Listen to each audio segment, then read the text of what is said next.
Hello and welcome, dear listeners, to another journey through the whispered ages of history. Before we begin today's tale, I hope you're having a wonderful day wherever you are in the world. Whether it's morning coffee time in New York, afternoon tea in London, evening dinner in Tokyo, or late night contemplation in Sydney.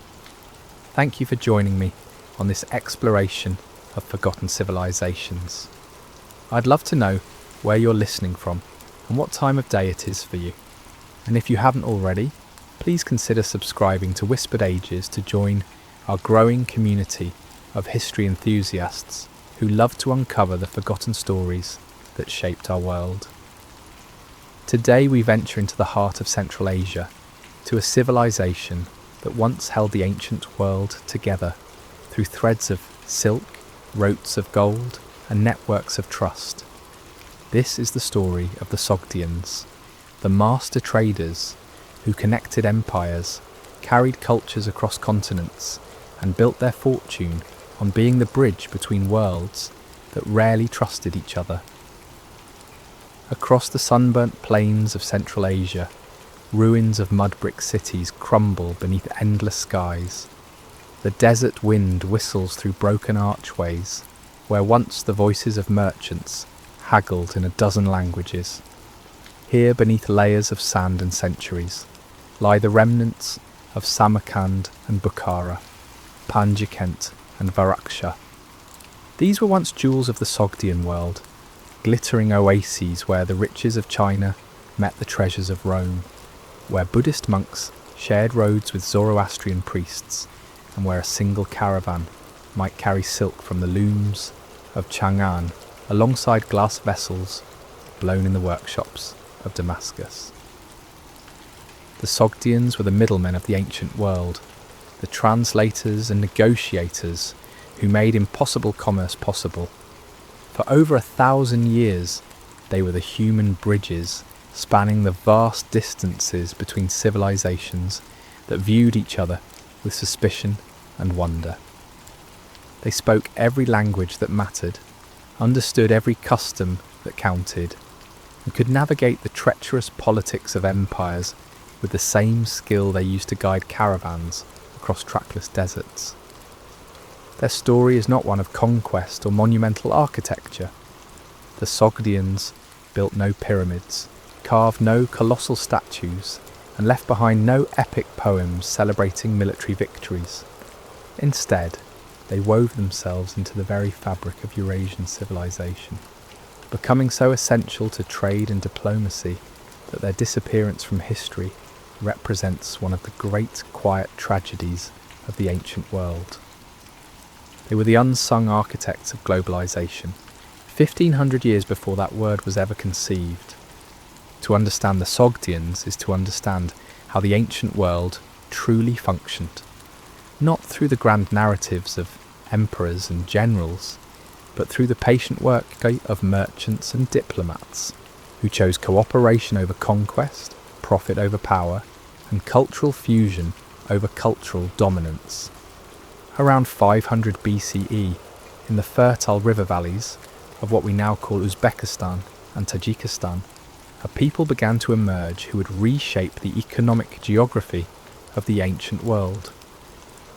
The Sogdians were Iranian speakers, part of the great diaspora of Indo-European peoples who had spread across the steppes and settled in the oases and river valleys of Central Asia centuries earlier.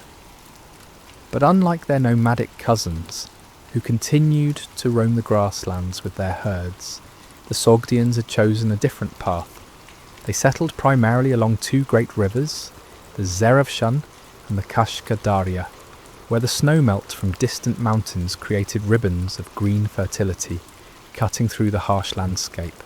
Here they built their first communities, small agricultural settlements that grew barley and wheat, tended vineyards, and raised the sturdy horses that would later become one of their most valuable trade commodities. These early Sogdians were farmers and herders, but they possessed something that would prove more valuable than the richest soil. They occupied the crossroads. The geography that shaped the Sogdians was both blessing and curse. Central Asia was a vast landlocked region, seemingly isolated from the great centres of civilization that ringed its borders. To the east lay China, already ancient and sophisticated by Sogdian standards, with its silk production, paper-making, and complex bureaucracy. To the west stretched the Persian realms, heirs to millennia of imperial tradition and administrative expertise. To the south, beyond the towering Hindu Kush mountains, the Indian subcontinent flourished with its own rich traditions of philosophy, mathematics, and trade. Any commerce between these distant worlds had to pass through Central Asia. There were no sea routes linking China directly to Persia, no convenient river systems connecting India to the Mediterranean. The paths between civilizations led through the heart of Sogdian territory, and the Sogdians were quick to recognise the opportunity this presented. When Cyrus the Great expanded the Achaemenid Persian Empire eastward in the 6th century BCE, the Sogdians found themselves incorporated into the greatest political structure the world had yet seen. Rather than resist, they adapted. Persian administration was sophisticated and cosmopolitan, drawing on Mesopotamian, Egyptian, and Greek traditions of governance.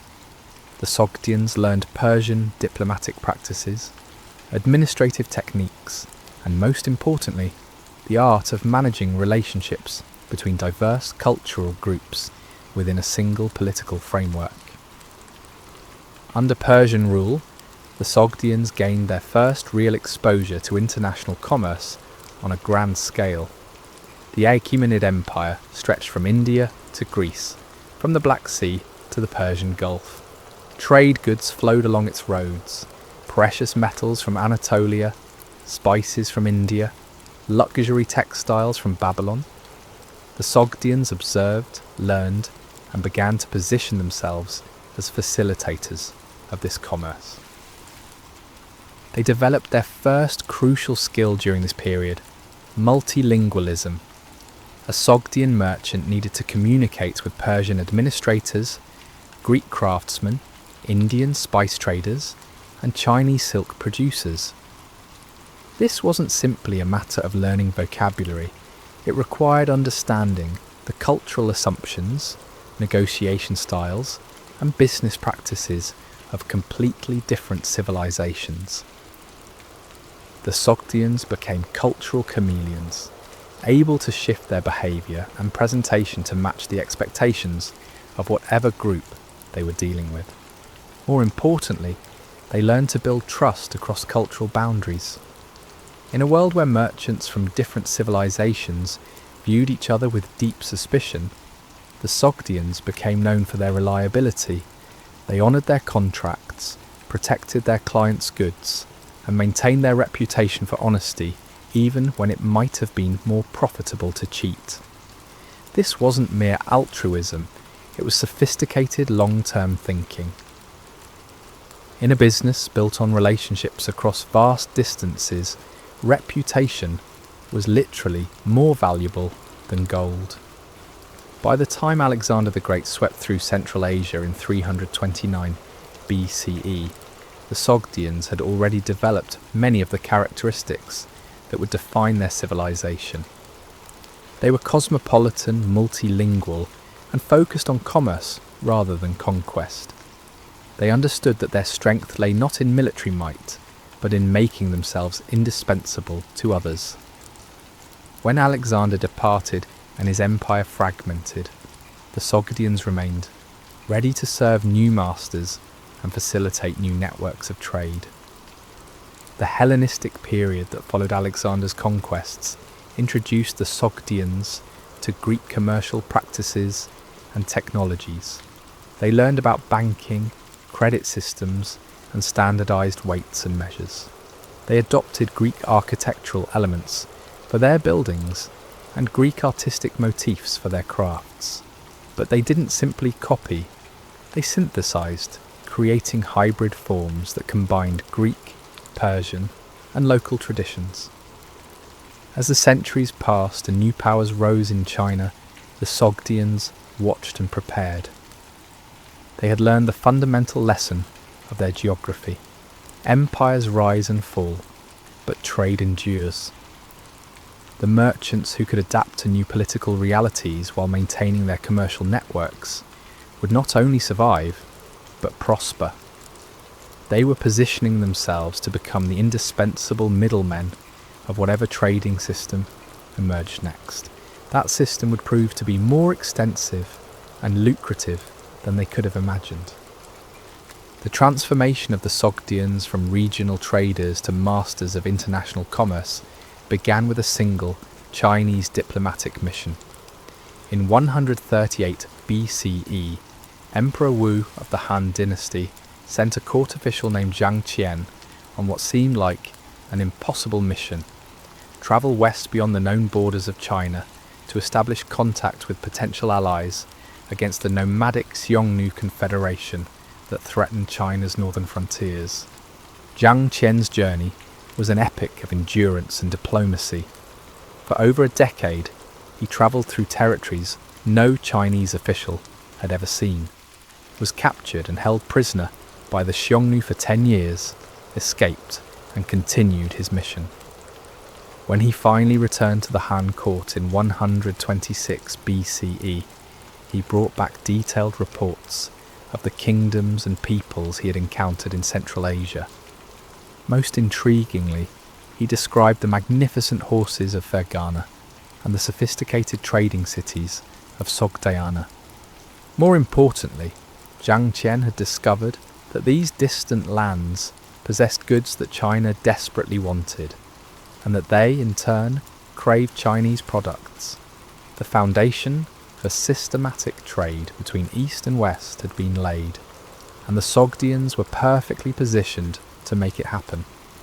The Chinese called their western expeditions opening the western regions, but it might be more accurate to say that the Sogdians opened China to the wider world. When Chinese merchants first ventured beyond the Jade Gate at the western end of the Great Wall, they found Sogdian trading partners already waiting for them. The Sogdians had somehow learned enough Chinese to conduct business, had studied Chinese preferences and purchasing power, and had prepared the goods that Chinese buyers would find irresistible. The basis of this trade was silk, but that was only the beginning. China produced silk unlike anywhere else in the world, fabrics so fine and lustrous that it seemed almost magical to foreign eyes. Roman sources describe Chinese silk as being so sheer that it was almost transparent, so soft that it felt like wearing air itself. The secret of silk production was closely guarded by the Chinese, making genuine Chinese silk both rare and precious throughout the ancient world. But the Sogdians understood that successful long-distance commerce required more than just carrying goods from one place to another. They needed to understand what each market wanted and how to prepare products for different cultural contexts. Silk that satisfied Chinese aesthetic sensibilities might not appeal to Persian taste. Colours that were considered elegant in Rome might seem gaudy in India. The Sogdians became cultural translators for material goods, modifying products to meet local preferences. From China, they carried silk in various forms: raw silk for processing elsewhere, finished textiles in patterns designed for specific markets, and silk thread for local craftsmen. They also transported paper, an invention that would revolutionize record keeping and communication throughout Eurasia. Chinese craftsmen produced various types of paper for different purposes, and the Sogdians learned to match paper types to local needs and writing systems. Chinese porcelain represented another major export, but it required careful handling during the long journey west. The Sogdians developed specialized packing techniques, wrapping each piece in silk or felt, and cushioning entire loads in ways that minimized breakage during the rough overland journey. They established networks of craftsmen who could repair damaged pieces along the route. ensuring that goods arrived in marketable condition. Spices flowed both ways along Sogdian trade routes. From China came star anise, cassia, and other flavouring agents unknown in the West. But the Sogdians also carried Indian black pepper, cinnamon from Southeast Asia, and saffron from Persia eastward to China, where they commanded premium prices among wealthy Chinese families eager to demonstrate their cosmopolitan sophistication. The westward flow of goods was equally impressive. The Sogdians carried glassware from Roman and Persian workshops, products that amazed Chinese consumers who had never seen transparent containers. They transported wool textiles from Central Asian herds, wine from various regions, and most valuably, precious metals and gems. Gold from various sources, silver from Persian mines, and precious stones from India and Central Asia all found eager buyers in Chinese markets. But perhaps the most valuable commodity the Sogdians traded was horses. Chinese civilization was built on agriculture, and Chinese horses were primarily work animals, sturdy but not particularly impressive. The horses of Central Asia, particularly those from Fergana Valley, were a different breed entirely. These heavenly horses were larger, stronger, and more beautiful than anything the Chinese had seen. For Chinese military commanders facing cavalry-mounted nomads, these horses represented a crucial strategic advantage. For Chinese aristocrats, they were status symbols of the highest order. The Sogdians didn't merely transport goods, they added value at every stage of the process. They maintained breeding programs for horses, improving bloodlines, and training animals for specific purposes. They operated workshops where raw materials from one region were crafted into finished goods, designed for sale in another region. They provided financial services, extending credit to other merchants, and managing complex international payments. Most crucially, they served as cultural interpreters and diplomatic facilitators. When Chinese and Persian officials needed to communicate but shared no common language, Sogdian merchants served as translators. When Roman traders wanted to understand Indian business customs, they relied on Sogdian expertise. When local rulers needed to negotiate safe passage for foreign caravans, Sogdian diplomats handled the delicate conversations. The Sogdians developed a reputation for linguistic virtuosity that was legendary throughout the ancient world. A successful Sogdian merchant was expected to speak at least 4 or 5 languages fluently. Sogdian for communication within their own communities, Persian for dealing with Western officials, Chinese for Eastern markets, and various Turkic dialects for communicating with nomadic groups who controlled critical mountain passes and desert routes. Many Sogdians also learned Sanskrit, Greek, Arabic, and other regional languages as their trading networks expanded. This multilingual ability went beyond mere vocabulary. The Sogdians understood the cultural assumptions embedded in different languages, the forms of address appropriate to different social situations, and the negotiation styles preferred by different civilizations. A Sogdian merchant speaking with a Chinese official would adopt Chinese forms of courtesy and deference. The same merchant dealing with a Persian administrator would shift to Persian modes of respectful formality. When negotiating with nomadic chieftains, they would use the direct, honour-based rhetoric that steppe peoples respected. By the 2nd century CE, Sogdian communities had established themselves in major cities throughout Eurasia. Chang'an, the capital of Han China, housed thousands of Sogdian merchants in special quarters near the Western markets.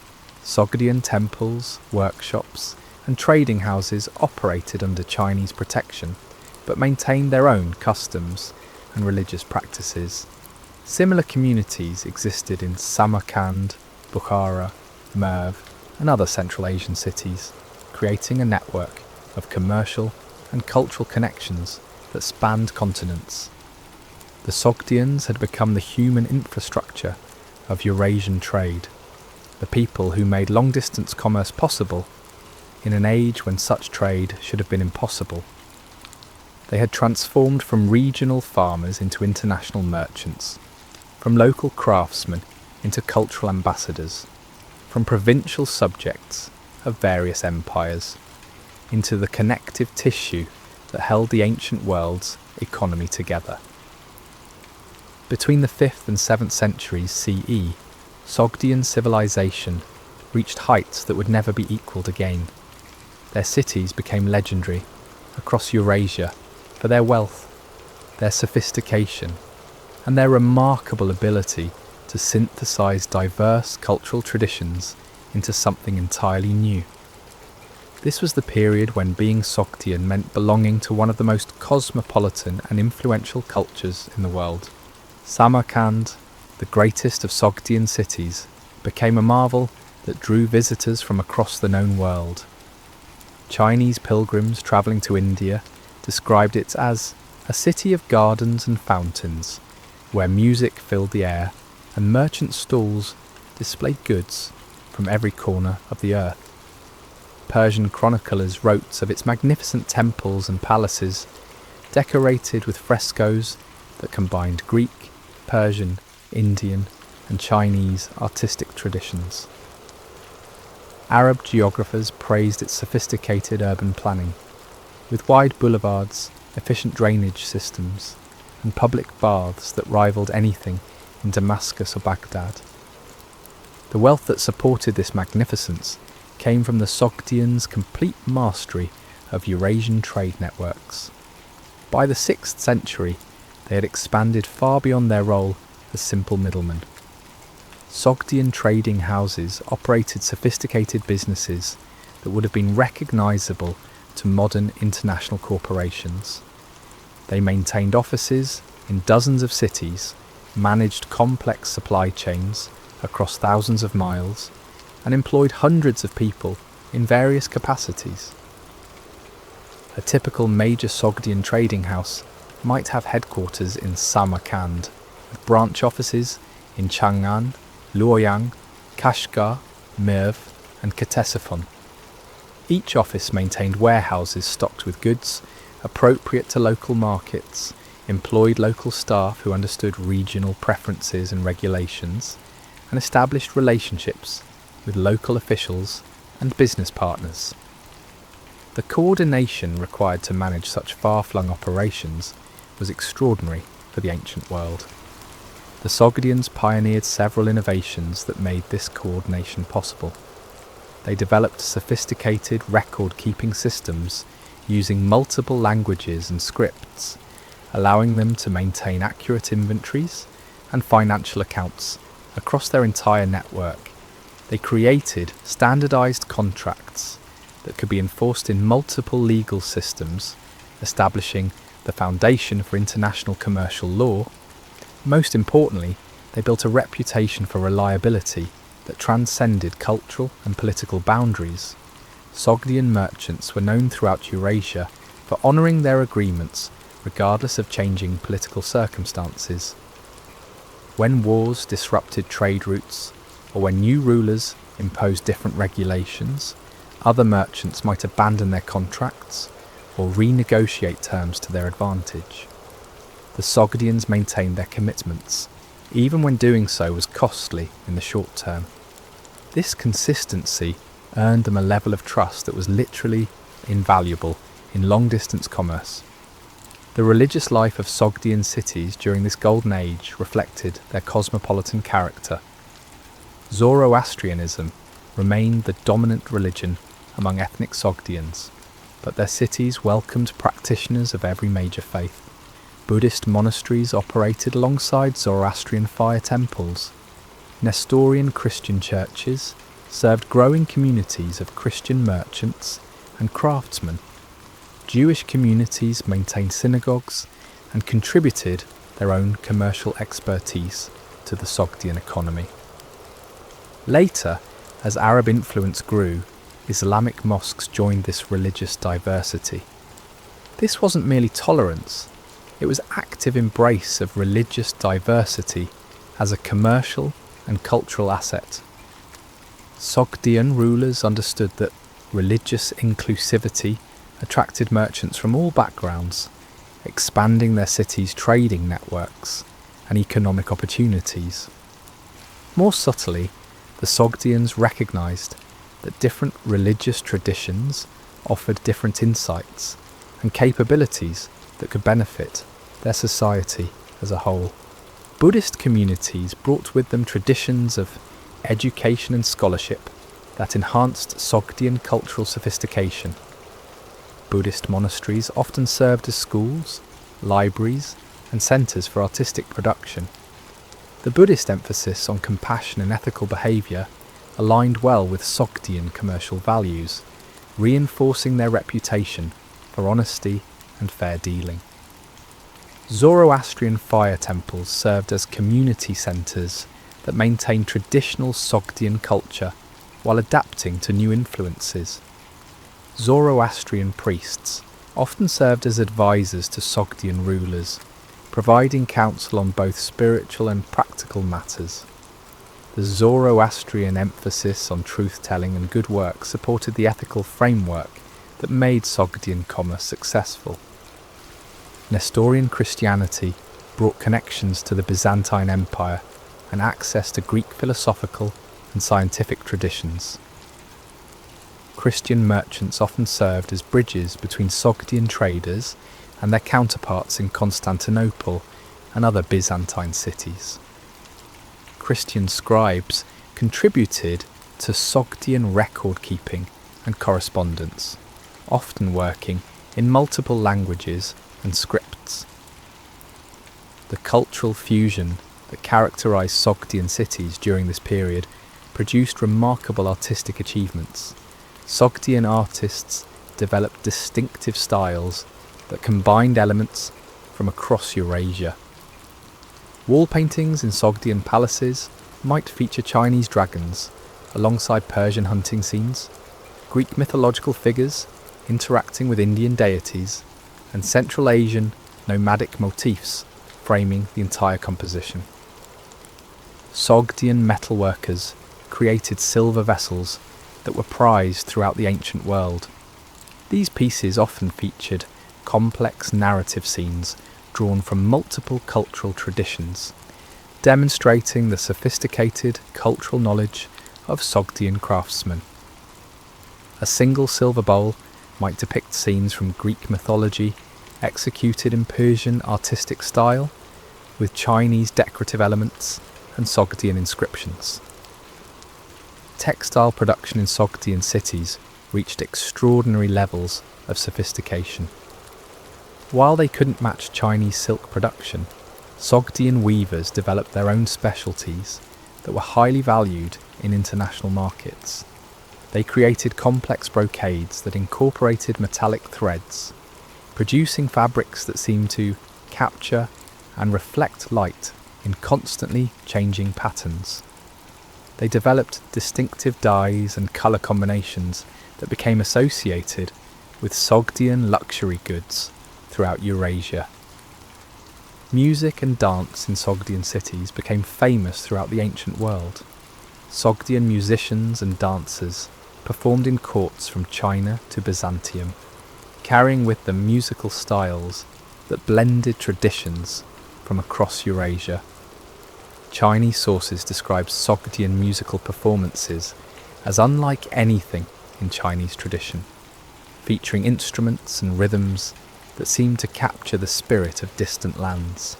Persian chroniclers praised Sogdian dancers for their grace and the exotic beauty of their costumes. The Sogdians played a crucial role in transmitting cultural innovations across Eurasia. They were among the first to carry the secret of papermaking from China to the Islamic world, a transfer that would revolutionise record-keeping, literature and administration throughout the Middle East and Europe. Sogdian merchants and craftsmen carefully observed Chinese papermaking techniques, learned the necessary skills and establish paper production facilities in their own cities and trading partners' territories. This pattern of technological transfer was repeated with many other innovations.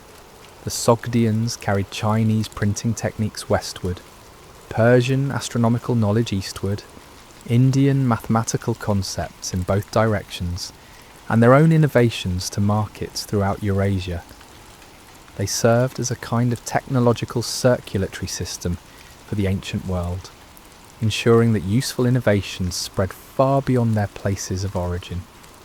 Sogdian cities during this golden age were also centres of learning and scholarship.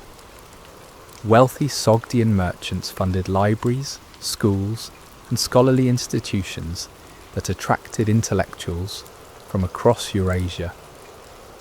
These institutions weren't merely repositories of knowledge, they were active centres of intellectual synthesis, where scholars from different cultural traditions worked together to advance human understanding.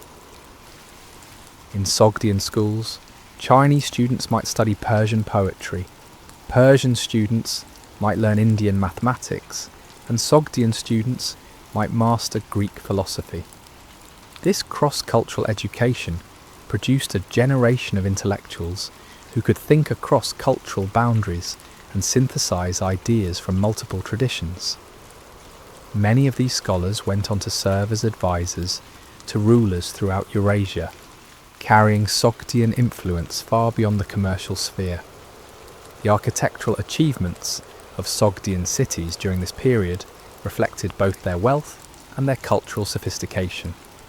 Sogdian architects developed distinctive styles that incorporated the best elements from multiple architectural traditions. They built palaces with Persian-style iwans, Chinese-style gardens, Greek-style columns, and uniquely Sogdian decorative elements. These buildings weren't merely eclectic collections of foreign styles.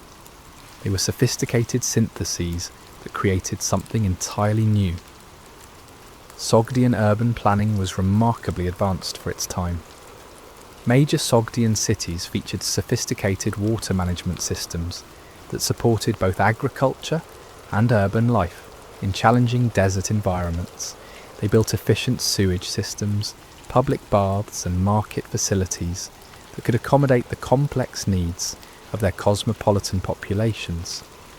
They established separate quarters for different communities while maintaining common spaces where all groups could interact. The prosperity of this golden age was built on more than just trade in luxury goods. The Sogdians had developed sophisticated financial systems that supported commerce throughout Eurasia. Sogdian banking houses provided credit to merchants throughout their trading network, managed international payments, and offered currency exchange services that made multi-regional trade possible. Sogdian merchants pioneered several financial innovations that were centuries ahead of their time. They developed letters of credit that allowed merchants to travel without carrying large amounts of precious metals. They created standardized accounting systems that could track complex multi-party transactions across vast distances. They established insurance systems that protected merchants against losses due to theft, weather, or political disruption. Perhaps most importantly, they built a reputation for financial reliability that transcended political boundaries. A contract signed with a Sogdian merchant in Chang'an would be honoured by Sogdian partners in Samarkand, even if political relations between China and Sogdiana had deteriorated. This consistency made them essential partners for any merchant engaged in long-distance trade. The confidence that other civilizations placed in Sogdian commercial practices can be seen in the special privileges they were granted throughout Eurasia. Chinese emperors gave Sogdian merchants preferential access to certain markets and exemptions from various taxes and restrictions. Persian rulers granted them similar privileges, recognizing that the Sogdian trade networks brought wealth and strategic advantages to Persian territories. Even nomadic chieftains, who were generally suspicious of settled merchants, often provided special protection to Sogdian caravans. By the 6th century CE, the very success of Sogdian civilization began to create new challenges. Their cities had grown wealthy and influential, but they remained small states surrounded by vast empires that were becoming increasingly aware of the strategic importance of Central Asian trade routes. The delicate balance that had allowed the Sogdians to maintain their independence while serving multiple masters was becoming harder to sustain. To the north, the Göktürk Khaganate had emerged as a powerful nomadic empire, stretching from Mongolia to the Black Sea. The Turks, as they were known to their neighbours, were skilled warriors and shrewd politicians who understood the value of controlling trade routes. Unlike earlier nomadic confederations that had been content to extract tribute from sedentary populations, the Turks wanted to actively participate in and control international commerce. The relationship between the Sogdians and the Turks was complex and constantly evolving. The Turks needed Sogdian commercial expertise to maximise the economic benefits of their territorial control. The Sogdians needed Turkish protection for their caravans and trading posts, but both sides understood that their interests didn't always align, and both were constantly manoeuvring to improve their position relative to the other. Sogdian cities found themselves paying tribute to Turkish Khans while simultaneously maintaining their commercial independence. This required extraordinary diplomatic skill, as Sogdian rulers had to demonstrate sufficient deference to satisfy Turkish pride, while avoiding commitments that would compromise their ability to trade with Turkish enemies.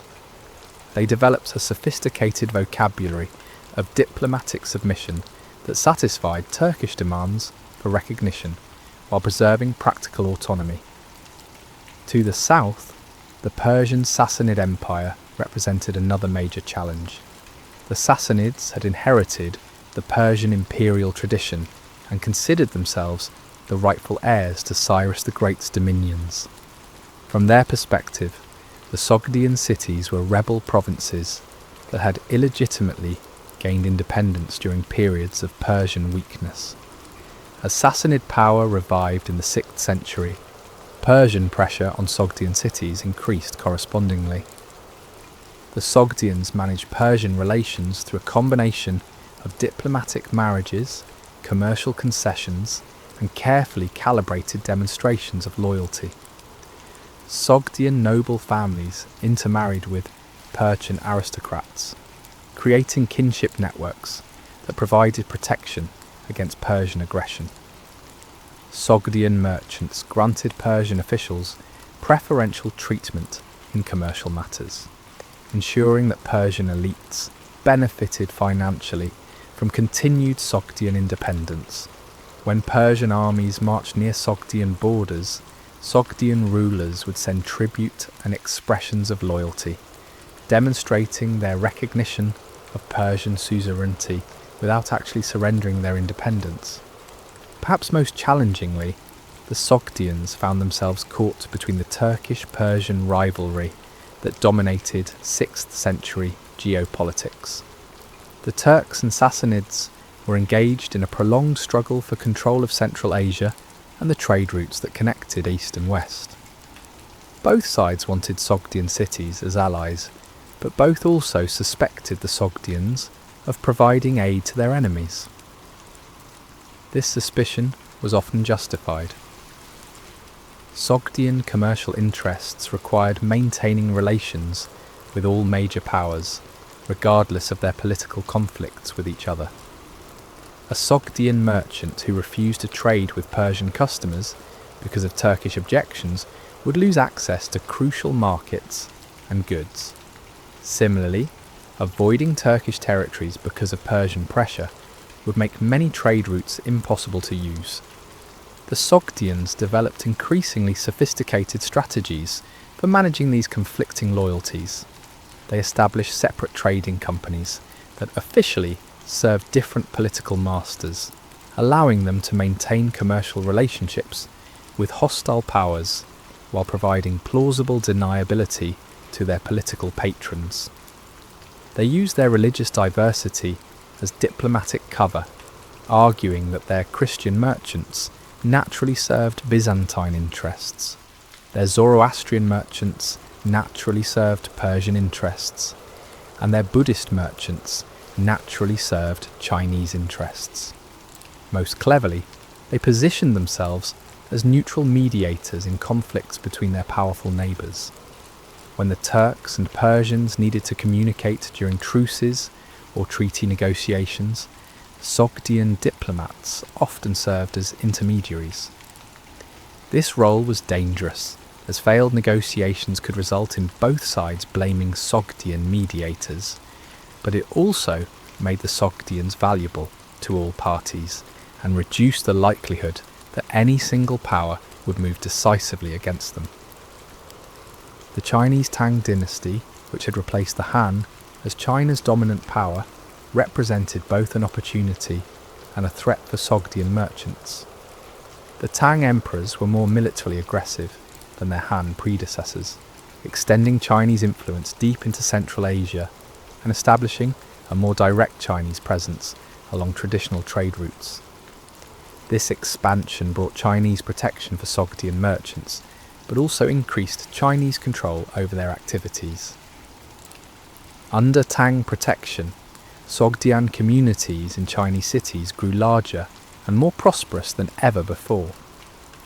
The Tang capital of Chang'an housed tens of thousands of Sogdian residents, making it one of the largest Sogdian cities in the world. These communities maintained their own temples, schools, and cultural institutions while participating fully in Chinese economic and political life.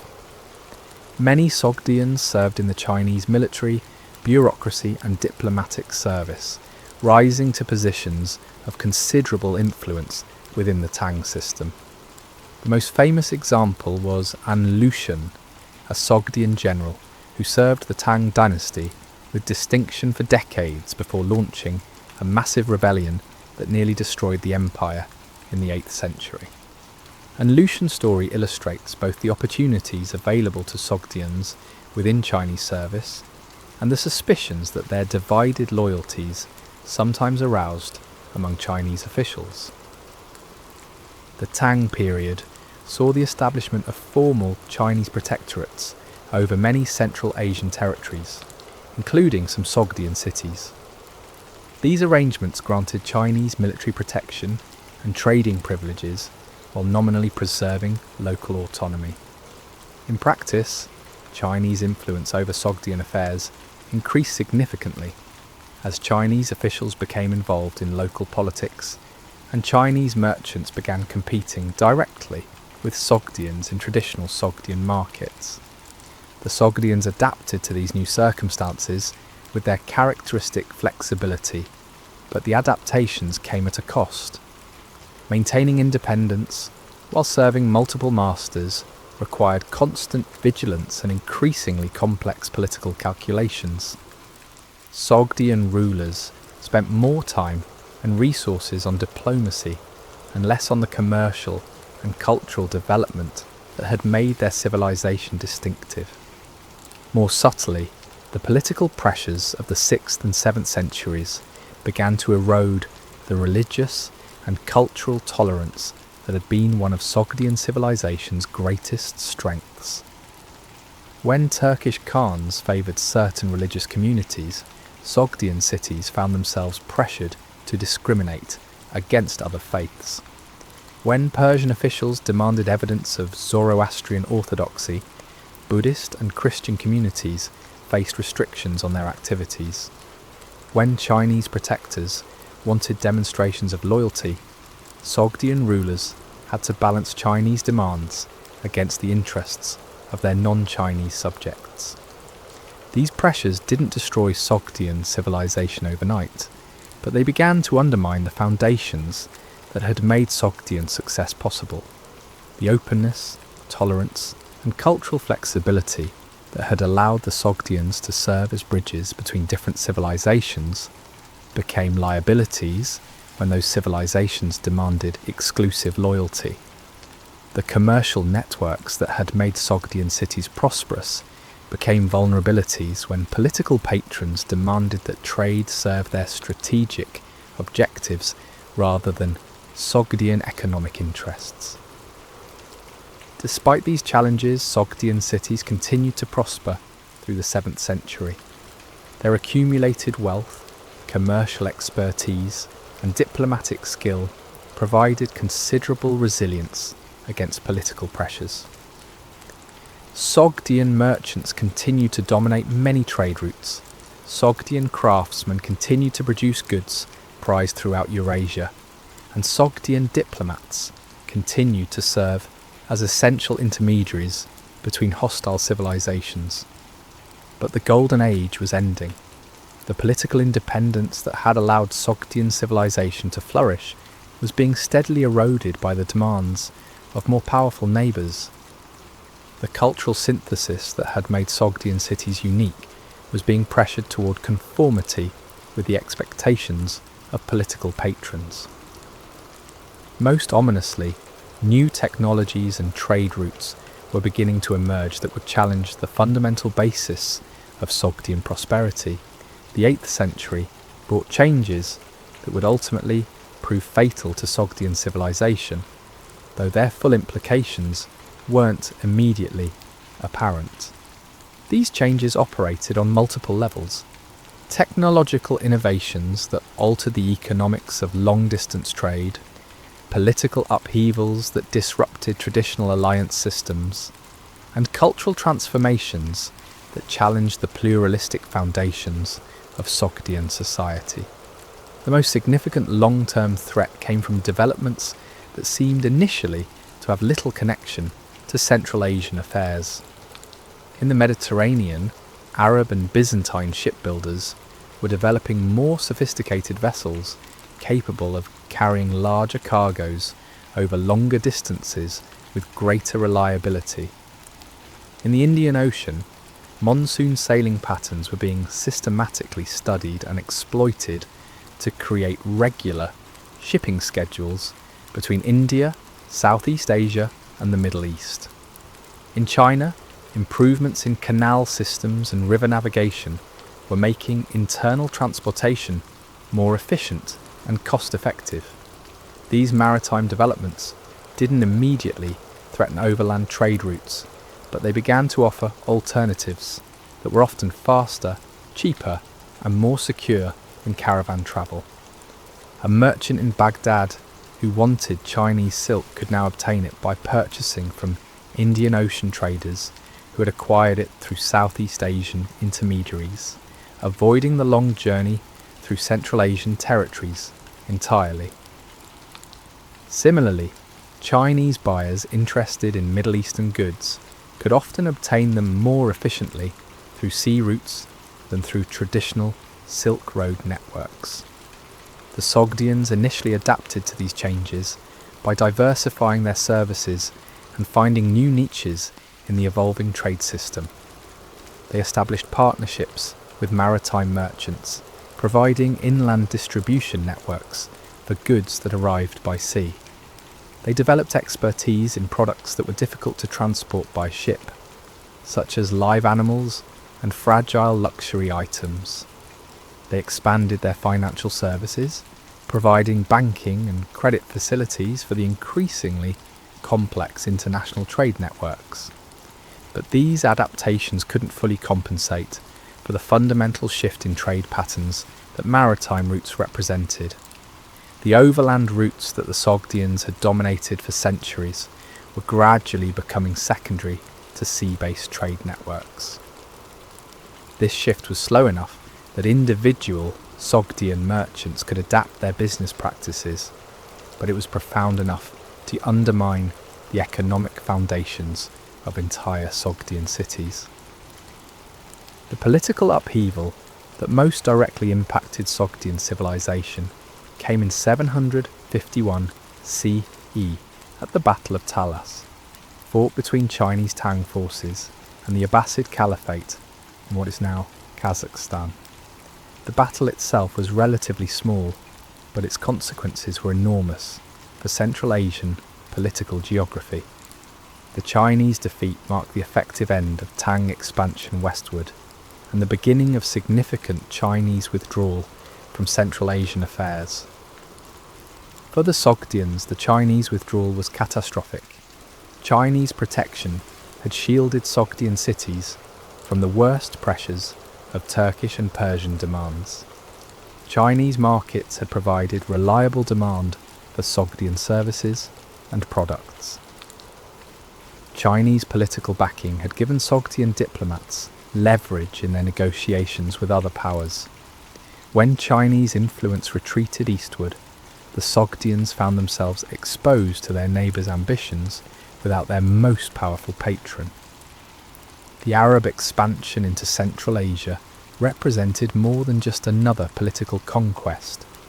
It brought profound cultural and religious changes that challenged the very foundations of Sogdian society. The Arab armies that followed up their victory at Talas weren't merely interested in political control or economic exploitation.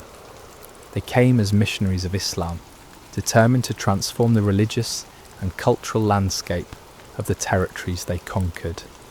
Initially, Arab rule seemed manageable for the Sogdians. The Umayyad and early Abbasid caliphs were generally tolerant of non-Muslim populations, particularly those like the Sogdians who possessed valuable commercial skills. Many Sogdian merchants found opportunities within the expanding Islamic empire, using their linguistic abilities and cultural knowledge to serve Arab administrators and generals. But Islamic expansion brought gradual pressure for religious conversion and cultural conformity that slowly eroded the pluralistic character of Sogdian civilization. Tax incentives favoured Muslim converts over adherents of other faiths. Political appointments increasingly went to Muslims rather than members of traditional Sogdian elites. Commercial privileges were granted to Muslim merchants at the expense of their non-Muslim competitors. More subtly, the growth of Islamic culture in Central Asia began to overshadow traditional Sogdian cultural forms. Arabic became the language of administration, scholarship, and high culture, reducing the importance of Sogdian language and literature. Islamic architectural styles replaced traditional Sogdian building forms. Islamic legal systems superseded traditional Sogdian law codes. By the 10th century, the transformation of Central Asia was largely complete. The Samanid Empire, which controlled much of traditional Sogdian territory, was officially Islamic and culturally Persian rather than Sogdian. The cities that had once been the hearts of Sogdian civilization still existed, but they were no longer distinctively Sogdian in character. Samarkand and Bukhara continued to be important commercial centres, but their populations now identified as Persian-speaking Muslims rather than as Sogdians. The old Sogdian language survived in some rural areas, but it was no longer the language of commerce, administration, or high culture. The religious diversity that had characterised Sogdian cities gave way to Islamic orthodoxy, with former temples and fire altars converted to mosques or abandoned entirely. The Sogdian commercial networks that had once spanned Eurasia were absorbed into larger Islamic trading systems. Former Sogdian merchants continued to engage in long-distance trade, but they did so as Persian Muslims rather than as members of a distinct Sogdian civilization. Their specialized knowledge of different cultures and languages remained valuable, but it was now employed in service of Islamic rather than Sogdian interests. Some elements of Sogdian culture persisted within the Islamic world, but in transformed forms that were no longer recognizably Sogdian.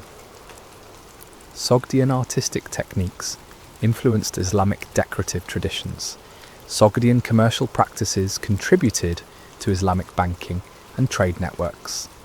Sogdian diplomatic methods informed Islamic approaches to international relations.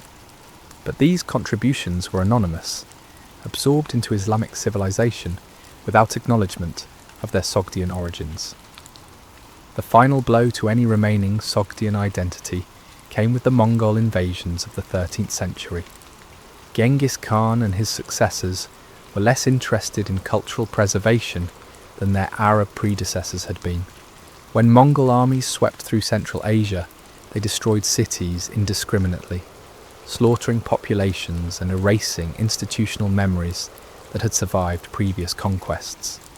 Samarkand was devastated by Mongol attacks and had to be completely rebuilt. Bukhara was depopulated and took centuries to recover its former importance. Smaller Sogdian cities were often abandoned entirely, their populations killed or scattered to distant regions. The Mongol period represented a complete break with the past that made any revival of Sogdian civilization impossible. When Central Asian cities eventually recovered from Mongol destruction, they did so within Mongol and later Turkic Islamic cultural frameworks that had no connection to the Sogdian past. The new populations that settled in rebuilt cities came from different ethnic backgrounds and brought different cultural traditions. Even the geographical knowledge of old trade routes was lost, as the Mongols preferred different paths and had little interest in preserving traditional commercial networks. By the 14th century, the very name Sogdian had largely disappeared from historical records. The people who had once been the masters of Eurasian trade were now simply part of the Persian-speaking populations of Central Asia, indistinguishable from other groups that had been absorbed into the Islamic world over the centuries. Their distinctive language, religion, and culture had vanished as completely as if they had never existed. Today, few people outside of academic circles have ever heard of the Sogdians, yet their influence on world history was profound and lasting. Without the Sogdians, much of the cultural exchange between East and West that characterised the ancient and medieval periods might never have happened. The goods, ideas and technologies that flowed along the Silk Road did so largely through Sogdian networks and under Sogdian management. The Sogdians were pioneers of globalization 15 centuries before the term was invented. They understood that prosperity came not from conquest or exploitation, but from facilitating exchange and cooperation between different groups. They demonstrated that cultural diversity could be a source of strength rather than division, that tolerance and inclusion could be profitable as well as ethical. Their cities were crossroads where China met Rome, India met Persia, and nomadic cultures encountered settled civilizations. In Sogdian markets, Buddhist monks might purchase Persian carpets, while Nestorian Christians sold Chinese silk to Zoroastrian fire priests. This kind of cultural mixing seems normal to us today, but it was revolutionary in the ancient world. The Sogdian approach to international relations offers lessons that remain relevant today. They succeeded not by imposing their will on others, but by making themselves useful to everyone. They built trust through consistent behaviour rather than military power. They resolved conflicts through negotiation and compromise rather than violence and coercion. Perhaps most importantly, the Sogdians demonstrated that small groups could have enormous influence on world events if they positioned themselves strategically and developed the right skills. They never controlled vast territories or commanded large armies, but they shaped the development of Eurasian civilization more profoundly than many emperors and generals whose names are better remembered. The ruins that scatter the landscapes of Uzbekistan and Tajikistan today are all that remain of a civilization that once connected the world. Travellers can still visit the remnants of Sogdian cities, walking through broken walls that once echoed with a dozen languages, and exploring rooms where merchants from every corner of Eurasia once displayed their wares. In Samarkand's modern bazaars, something of the old Sogdian spirit persists. Merchants still speak multiple languages, still adapt their approach to different customers, still understand that success comes from building relationships rather than extracting quick profits. The specific culture that created these traditions has vanished, but its influence continues to shape how Central Asians engage with the wider world. Yet the Sogdians left no empire of conquest, no monumental architecture that dominates landscapes, no epic literature that celebrates military victories. Instead, they left something more subtle, but perhaps more lasting, a map of roads lined with the memory of merchants who carried the world in their saddlebags, a tradition of tolerance and cultural synthesis that enriched human civilization, and a demonstration that cooperation and exchange could be more powerful than competition and conflict. In our own globalized age, when cultural exchange happens at the speed of light rather than the pace of caravans, the Sogdian example reminds us that the most profound changes in human history often come not from those who seek to dominate others, but from those who help others connect with each other. They were the traders who tied the world together, and in doing so, they changed it forever.